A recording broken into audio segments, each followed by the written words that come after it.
மாமனார் வாழ்கை, மாமனார் கட்டுக்கால் வாழ்கை, மாமனார் செங்கால் வாழ்கை, மாமனார் சிமெண்டமட வாழ்கை, மாமனார் எம் சண்டு வாழ்கை, மாமனார் ஆலாபுல கல் வாழ்கை, மாமனார் கூத்தியார் வாழ்கை. அறிவின் சிகரங்களை உங்களை மிகைப்படுத்தி பேசுகிறேன். இந்த மலர் மாலை யாருக்கு கொண்டு வந்தீர்? ஐயா ஐயா ஐயா சரி ஒன்ன போய் குச்சிக்காதீங்க ஐயா. சொல்லு. இந்த மலர் மாலை நான் உங்களுக்கு தான் ஏத்தணும். இந்த ஊர நாட்டக்கார பெத்தனக்கார டாக்டர் சொன்னாங்க, ஏப்பா இந்த நாடக சிறப்பாக முடியட்டா ஐயாக்கு இந்த சின்ன மாலையில காலையில 6 போய் பெரிய மாலை எங்க போய் ஐயாவுக்கு போட்டுடலாம். அப்ப ஐயா செத்துட்டாரா? இனிமே தான் சாக போறாரு. பிறந்த ஓர் உயிரானது என்றாலும் ஒரு நாள் மறையத்தான் வேண்டும். தாயின் கர்ப்பத்திலே ஒரு கருவானது ஜனித்து அது 10 மாதங்கள் ஆனவுடனே பிறக்கிறது.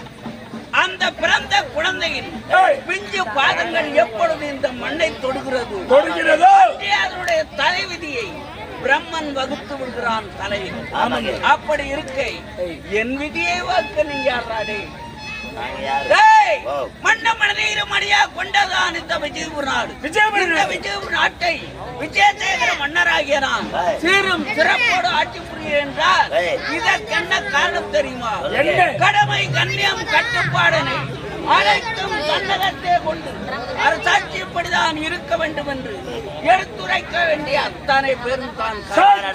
இந்நாட்டில் தானங்கள் பல செய்து தர்மங்கள் பல செய்து எத்தனையோ நன்மை செய்து செல்வாக்கிலும் குறைபாடு இல்லை, மழை செல்வத்திலும் குறைபாடு இல்லை, மனமோடு வாழ்ந்து வருகிறேன்.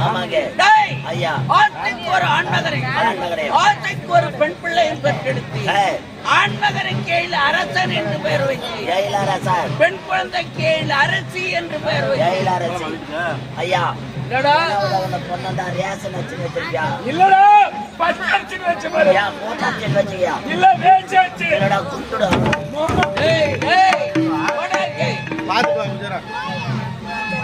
நான் சொன்னது என்ன? அரசி என்று உரைத்தேன். நீங்கள் சொன்னது அரிசி. அதுக்குள்ள வித்தியாசம்.